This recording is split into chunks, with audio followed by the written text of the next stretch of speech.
Good morning. Danny back at you here. We are going to discuss all God makes is good. We are talking about God's covenants, and this is part 3. So we're going to jump right into Genesis 1 and 2 is where we're going to kind of focus on today, and that is where God makes the world. It's hard to imagine, isn't it, the world of Genesis 1 and 2. That world is a world where swarms of living creatures filled the earth and the sky and the water, and where vegetation was fruitful, and where man and woman coexisted free of shame and grief and strife, where God literally walked in the garden with them. He literally was there. That world doesn't seem much like our world at all. After all, in our world, animals face the threat of extinction. Drought destroys our vegetation. Or if you're like us right now, we have ice and snow.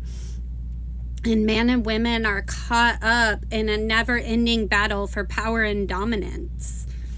And well, with its images of idyllic paradise, Genesis 1 and 2 can be hard to relate to. Not to mention downright discouraging when we find ourselves living in what can be described as anything but paradise.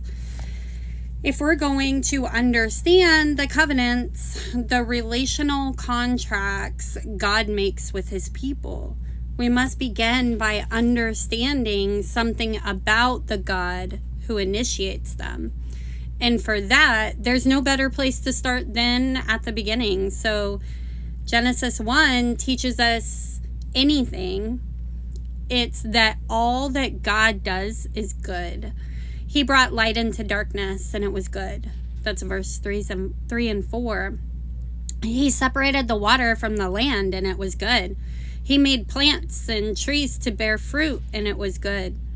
God spoke an entire universe into existence, and it was very good indeed.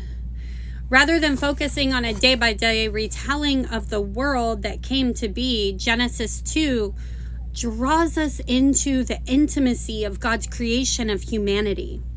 Here, God forms the man out of dust of the ground. He breathes from his own self life into him. He then creates a woman out of a man's rib and brings her to the man to be his indispensable companion.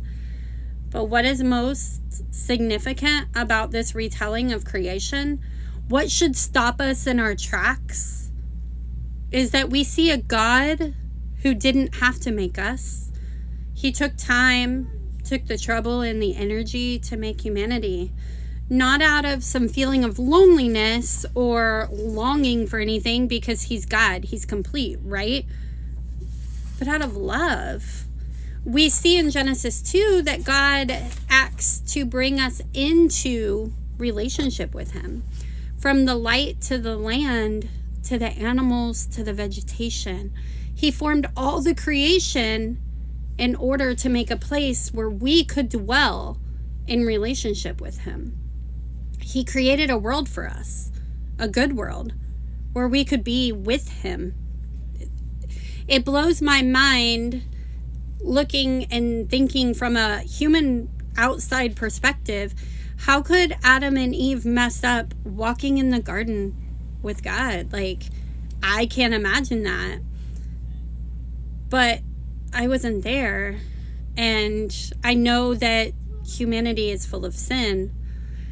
While our world may no longer resemble the unspoiled creation of what's described in the beginning, Genesis 1 and 2. We can take comfort in knowing that these two truths, that all that God does is good, and that all that God does is to bring us into relationship with him, are not only true of every covenant God makes with his people, but are also true of God himself, and that we can always count on. See, I know that when I go through things personally, I will cling to God a little bit more than when I don't. I think it's just human nature, right?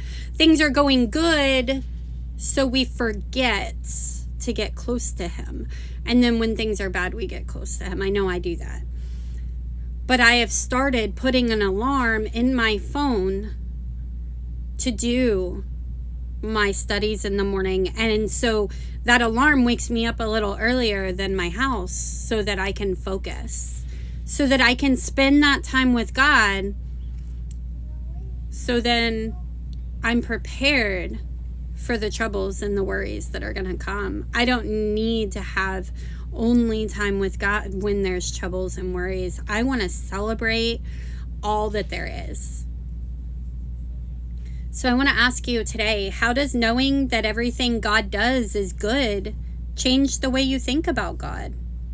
How does knowing that everything God does is to bring us into relationship with himself change the way you think about your life? Drop me a comment, send me a message. I would love to chat with you about this.